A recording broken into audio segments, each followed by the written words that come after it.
இது இப்படியே விட்டு வச்சா அது சரி வராது. இதுக்கு ஒரு முடிவு எடுத்தாகணுங்க. ஆமாட்டா அப்பா, இதுக்கு என்ன? டேய் நீங்க இருங்க, நாங்க போய் பார்த்துட்டு வரோம். தேடி போலாம். என்னங்க நாம போலாம் வாங்க.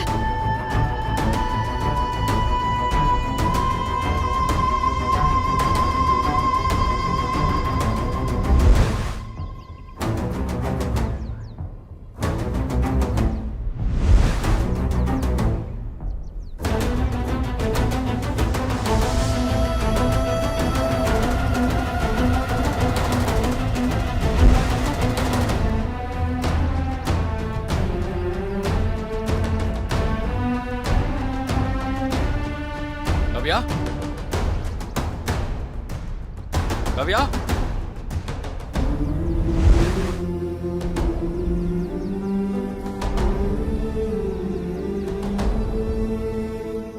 அர்ஜுன் பாத்தியாடா? எல்லா இடத்தையும் தேடியாச்சு, அண்ணி எங்கேயுமே காணோன்னு. என்னடா ஆச்சு? ஆஹா, அங்கேயும் காணோம். போனை வேற ஸ்விட்ச் ஆஃப் பண்ணிட்டு எங்க போனானே தெரியல. கோயில்ல இவ்வளவு பேர் கூடி இருக்கும்போது அவன் ஏன் இப்படி எல்லாம் நடந்துக்கிறான்னு தெரியல. பார்த்தி, காவியா ஒன்றும் சின்ன குழந்தை இல்லை. இந்த ஃபங்க்ஷன் எவ்வளோ முக்கியமானதுன்னு அவங்களுக்கும் தெரியும்ல. கொஞ்சம் வெயிட் பண்ண, பொறுமையா இரு. ஆமாம் மாப்பிள்ள, ஜீவா மாப்பிள்ள சொல்றது சரிதான். கொஞ்சம் நேரம் வெயிட் பண்ணி பார்ப்போம். கண்டிப்பாக அவன் எங்கே போயிருந்தாலும் வந்துடுவான். போங்க மாமா, நம்ம வீட்டுல எப்பெல்லாம் ஃபங்க்ஷன் நடக்குதோ அப்பெல்லாம் அவளால ஒரு பிரச்சனை. இப்போ வீடு என்ன பண்ற மாதிரி தோணுது. என்ன பார்த்தி நீயே காவியாவை நம்பலன்னா வேற யார் தான் நம்புவா? அவளை நம்பாம இல்லடா, ஆனா அவன் என்னைக்குமே என் நம்பிக்கையை காப்பாத்தினதே இல்லையே. அப்புறம் என்னன்னு முடிவெடுக்க சொல்ற? ஆரம்பத்துல இருந்தே அவ இப்படிதான் பண்ணிட்டு இருக்கா. ஆசாசையா அப்பா அம்மாக்கு 60 கல்யாணம் பண்ணணும்னு எல்லாரையும் கூப்பிட்டு உட்கார வச்சிருக்கோண்டா.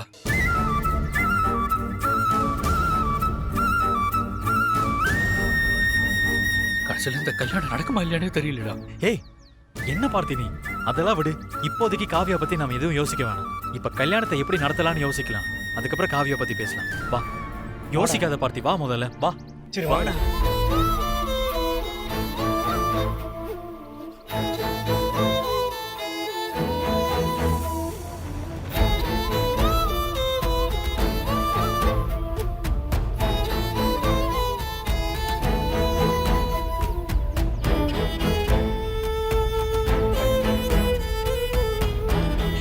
என்னாச்சு? எல்லா இடத்துலயும் தேடிட்டோம், அவளை காணோங்க.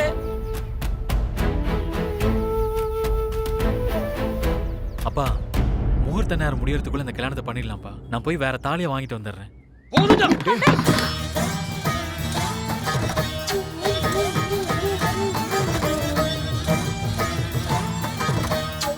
என்னங்க 60 கல்யாணமும் வேணாம், ஒரு மண்ணு வேண்டாம். நின்னு போன கல்யாணம் நின்னுதான் இருக்கட்டும். அப்பா என்ன என்னப்பா இப்படி எல்லாம் பேசுறீங்க? வேற என்னடா, ஓ பொண்டாட்டி இப்படி பண்ணுவான்னு யாரா எதிர்பார்த்தா? நம்ப வச்சு கழுத்து இருக்கிறாள் அவ.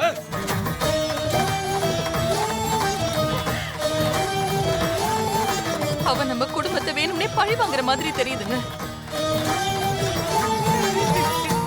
அவ பிரச்சனைக்கு ஒரு முடிவு கட்டிதான் ஆகணும் நாம. வேண்டாம்.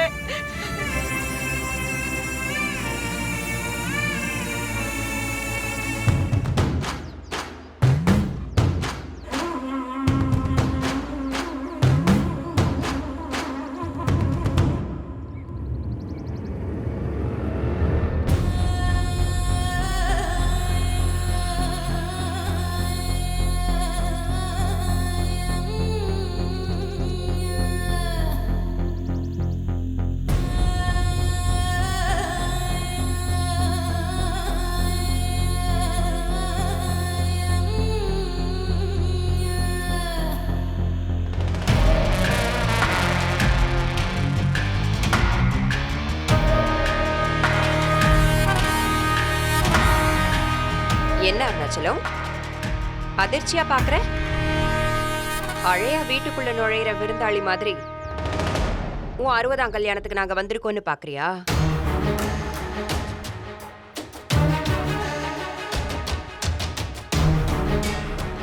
ஒரே வீட்டுல இருக்கோம், நீ என் தம்பி வேற. உனக்கு வாழ்த்து சொல்லலன்னா இந்த ஊர் உலகம் என்ன தப்பா சொல்லாது? அதனாலதான் நீ கூப்பிடலனாலும் நானே உனக்கு வாழ்த்து சொல்லிட்டு போலான்னு வந்தேன்.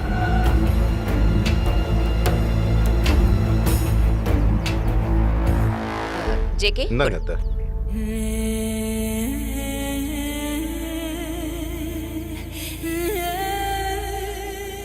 விஷ் யூ a happy 60ஆம் கல்யாணம்.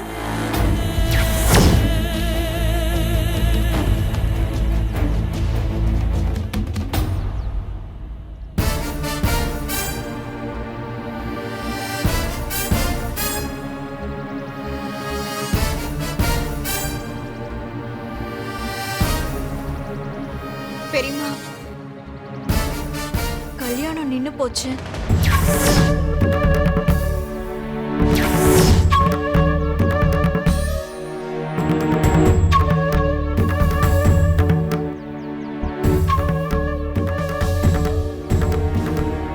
காவியா கல்யாணத்துக்கு வாங்கின தாலி எடுத்துட்டு எங்கேயோ போயிட்டா.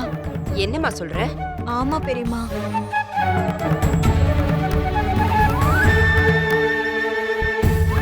காவியா தாலி எடுத்துட்டு போனதுனால மாமா கல்யாணம் வேணான்ட்டாரு. என்ன அருணாச்சலம், ஐஷு சொல்றது உண்மையா? உன் அருமை நண்பனோட பொண்ணு உன்னை அசிங்கப்படுத்திட்டு போயிட்டாளே.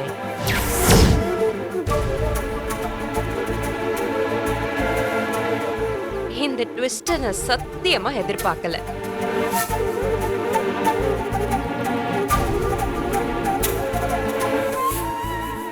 ஆரம்பத்துல இருந்தே நான் உனக்கு சொல்லிக்கிட்டே தான் இருந்தேன். நீ தான் என் பேச்ச கேட்காம போயிட்ட. இப்ப பாத்தியா, இன்னைக்கு இந்த ஊரே உன் கல்யாணத்துக்கு வந்திருக்க. ஆனா அவ இதை நடத்த விடாம எப்படி உன்னை அசிங்கப்படுத்திட்டு போயிட்டா?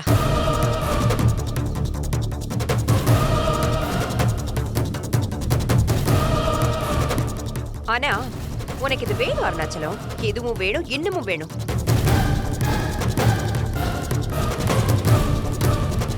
நீ என் பொண்ணுக்கு பண்ண துரோகத்துக்கு, நீ எனக்கு பண்ண அநியாயத்துக்கு இந்த அவமானம்லாம் தேவைதான் உனக்கு.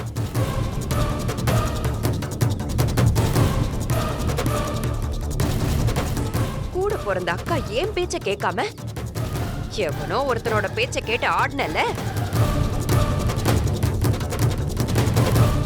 அதுக்கு கிடைச்ச வெகுமானம் தான் இது. இந்த அவமானம் உன் வாழ்க்கை பூரா உன் தலைய சுத்தி சுத்தி வரும். என்ன மிஸ்டர் பார்த்திபன், உங்க வைஃப் உங்க அப்பா அம்மாவோட 60ஆம் கல்யாணத்தையே நிப்பாட்டிட்டாங்களா? தாலிய அப்படியே எடுத்துட்டு போயிட்டாங்கன்னு சொல்றாங்க. இதுக்கு இப்ப என்ன சொல்ல போறீங்க பார்த்திபன்? காவியா பண்ணது தப்பே இல்லை அப்படின்னு சொல்ல போறீங்களா?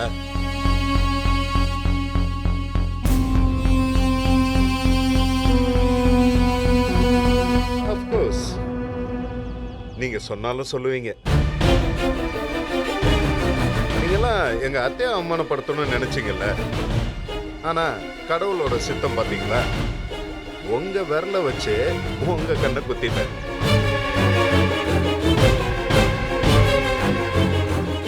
யார் உண்மையான அன்போட பழகுறாங்க, யாரு போலியா பழகுறாங்கன்னு இப்பவாவது உனக்கு புரிஞ்சுதா அருணாச்சலம்? உங்க 60ஆம் கல்யாணத்துக்கு நாம போகாம இருக்க கூடாதுன்னு ரம்யா என் கையை பிடிச்சு கூட்டிட்டு வந்தா.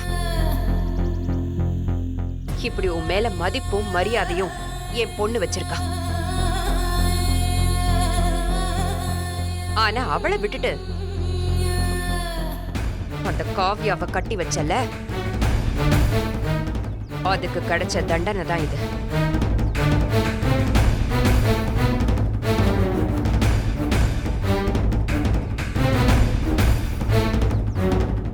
ரம்யா,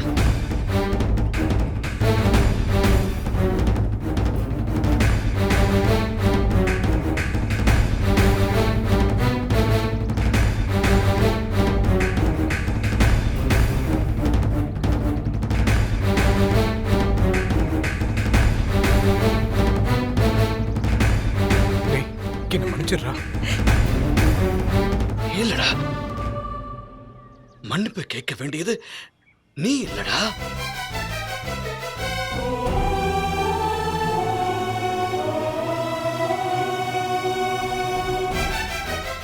எங்க அழைப்பை ஏத்துக்கிட்டு நீங்க எல்லாரும் எங்க 60ஆம் கல்யாணத்துக்கு வந்திருக்கீங்க.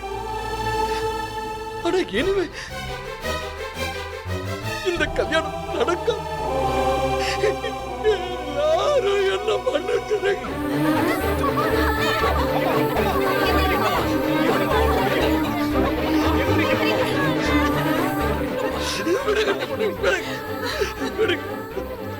ஏப்பா இப்படி எல்லாம் பண்றீங்க? போடா போகாதடா. 60ஆம் கல்யாணம் வேணாம், ஒரு மண்ணை கட்டியும் வேணாம். ஏய், உன் பொண்டாட்டி ஒரு சரியான பாடத்தை இன்னைக்கு எனக்கு சொல்லி கொடுத்திருக்காரு. வாழ்க்கையில இந்த மாதிரி எப்பவுமே நான் ஒரு பாடம் கத்துக்கிட்டு இல்லடா.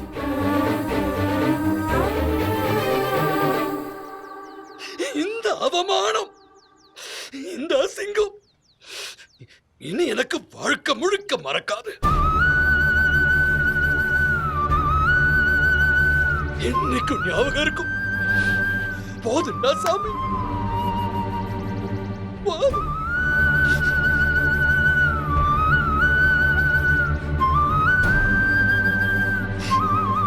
ஏண்டா அவள நாங்க எங்க மகன் மாதிரி தானடா பார்த்துக்கிட்டோம். சத்தியமாடா. அப்படி இருக்கும்போது எங்களுக்கு இந்த மாதிரி ஒரு துரோகத்தை பண்ண எப்படி அவளுக்கு மனசு வந்துச்சு?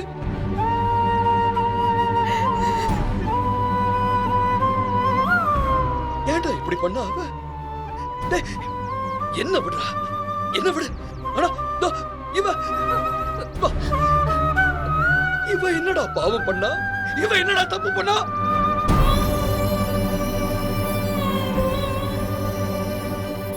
ஏன்டா இப்படி செஞ்சா? அவமானப்படுத்தினாலேடா இப்படி எல்லாரும் முன்னாடி கூப்பிட்டு நிக்க வச்சு அசிங்கம்.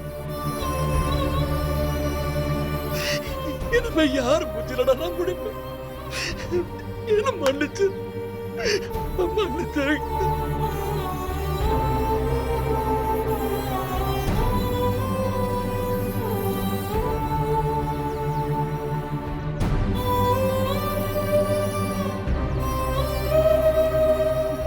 ஏமா இப்படி பண்றாம?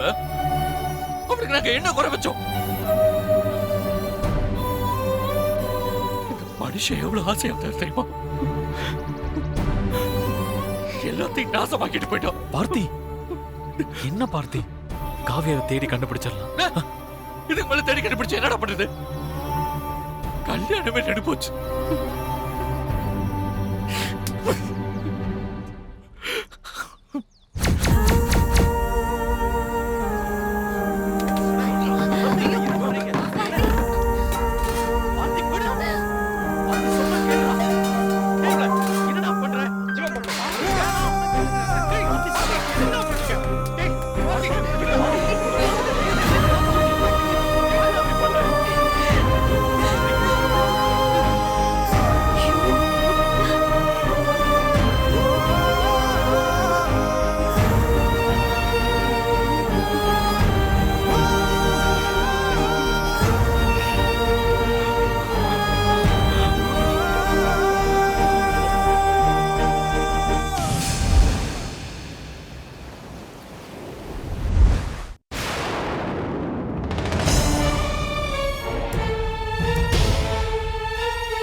ஏய் பிரியா, அம்மா, அவ ஏதாவது கால் பண்ணாளா? இல்லம்மா, அவ கால் பண்ணல. நம்பர் ட்ரை பண்றேன், நாட் ரீச்சபிள்னு வருது. அவ ஃப்ரெண்டுக்கு ட்ரை பண்ணாலும் வரலன்னு சொல்றாங்க. காலையில இருந்து திடீர்னு எங்க போனான்னு தெரியலையே. எங்க எதுக்கும் ஸ்டேஷனுக்கு போய் கம்ப்ளைண்ட் கொடுத்துடலாமா? என்ன நீ பேசுறீங்க? அவ எப்பவுமே எங்க வீட்ல ஒரு ஃபங்க்ஷன்னா வரமாட்டா. கிளாஸ் இருக்கு, ஃப்ரெண்ட் வீட்டுக்கு போறேன்னு ஏதாவது ஒரு காரணம் சொல்லிட்டு போயிடுவா.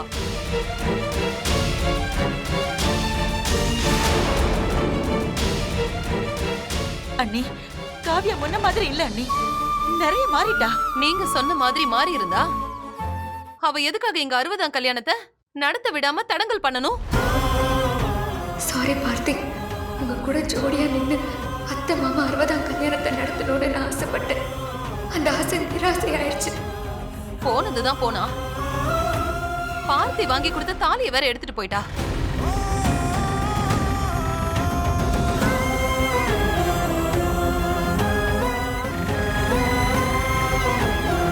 அவளால எங்க 60ஆம் கல்யாணமே நின்னு போச்சு. அவ ஏன் இப்படி பண்ணான்னு எங்களுக்கு குழப்பமா இருக்கு. எங்க போனாலும் அவ யார்கிட்டயாவது சொல்லிட்டு தான் போவா. யாராவது கேட்டா க்ளோஸ் ஃப்ரெண்டுக்கு ஏதோ ப்ராப்ளம் என்கிட்ட சொல்லிட்டு தான் போனான்னு சொல்லிடுங்க அத்தை. இல்லைன்னா இப்படி ஒரு சூழ்நிலையில நான் இல்லைன்னு தப்பா நினைப்பாங்கல்ல அத்தை. நீ சொன்ன மாதிரியே நான் சொல்லிடுறேன். எல்லாரும் நான் எங்க போனேன்னு கண்டிப்பா கேட்பாங்க. என்ன பதில் சொல்றது? அத்தை ஏதாவது சொல்லி சமாளிச்சிருப்பாங்க. இப்போ திடுதப்புன்னு சொல்லாம போயிருக்கான்னா எனக்கு யோசனையா இருக்கு. ஆனா கண்டிப்பா யார்கிட்டயாவது சொல்லிட்டு தான் போயிருப்பா அண்ணி. அட போங்க அண்ணி, காவியாவை பத்தி எங்க எல்லாருக்கும் நல்லா தெரியும். அவ இப்படி செய்யறது ஒண்ணும் புதுசு இல்ல. காவியாவை பொறுத்த வரைக்கும் நாம வற்புறுத்தி அவளுக்கு கல்யாணம் பண்ணதுனால அவளால அதை ஏத்துக்க முடியல.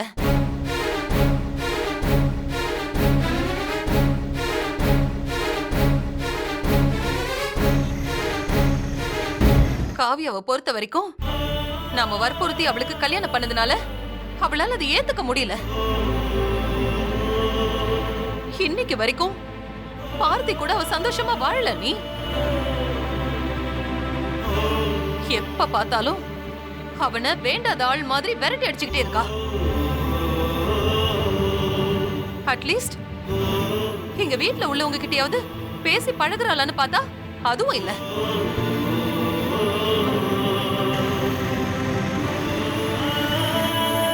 எப்ப பார்த்தாலும் படிக்கிறேன் படிக்கிறேன்னு சொல்லிக்கிட்டு புக்கும் கையுமாவே சுத்திக்கிட்டு இருக்கா. மத்தவங்கள மதிக்கணும்னு கொஞ்சம் கூட அவளுக்கு தெரியல. இது ஒரு காளை பிரியா, இந்த வீட்டு மருமக மாதிரியா நடந்துக்கிறா, ஒரு மக மாதிரி இருக்கா. இவ்வளவு மாதிரிதான் நாங்க காவியாவையும் பாக்குறோம். ஆனா அவ எங்களை யாரோ மாதிரி பாக்குறா. நீ மொத்தத்துல பார்த்தியையும் எங்களையும் அவ ஏத்துக்கவே இல்ல. மத்தவங்களுக்காக வேணும்னா நாம இதையெல்லாம் மறைச்சு பேசலாம். ஆனா நமக்குள்ள பேசும்போது இப்படிதானே பேச முடியும்? எனக்கு தெரிஞ்சு காவியா மனசுல ஏதோ மறைச்சு வச்சுக்கிட்டு தான் இதெல்லாம் பண்ணிட்டு இருக்கா.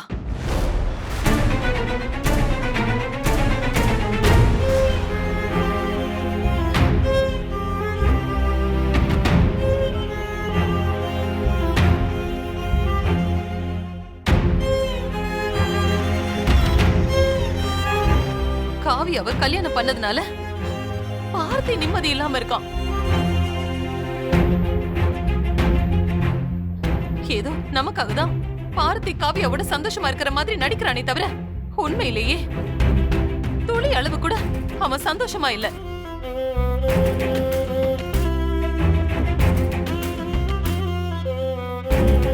எனக்கு இவனை நினைக்கும் போதுதான் வேதனையா இருக்கு. காவியா கல்யாணம் பண்ணி இந்த வீட்டுக்கு வந்த நாள்ல இருந்து யாருக்கிட்டயும் சரியா பேசுறது இல்ல, பழகுறது இல்ல. நாங்களாதான் போய் ஒவ்வொரு விஷயத்துக்கும் அவளை கூப்பிட்டு பேசுறோம். ஆனா அவளா முன் வந்து எதையும் யார்கிட்டயும் பேச மாட்டா.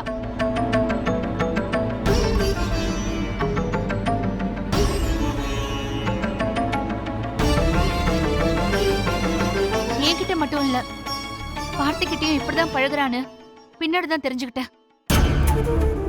நானும் எவ்வளவு வாட்டி அவளுக்கு அட்வைஸ் பண்ணிட்டேன். அவ மாறுற மாதிரி தெரியல.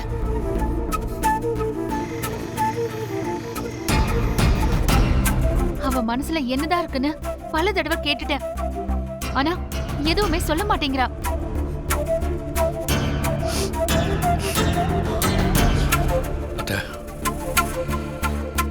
நான் சொல்றேன்னு தப்பா நினைச்சுக்காதீங்க. காவி இது வரைக்கும் பண்ண எல்லாத்துக்குமே நான் நான் எப்பவுமே சப்போர்ட்டா இருந்திருக்கேன். அவளை நான் ஒரு நாளும் யாருக்காகவும் விட்டு கொடுத்ததில்ல.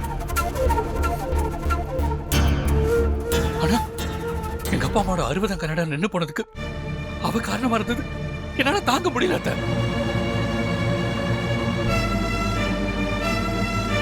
இவன் இந்த மாதிரி பண்ணுவா தெரிஞ்சிருந்தா அந்த மாங்கல்யத்தை நான் அம்மா கிட்டே கொடுத்து வச்சிருந்திருப்பேன்.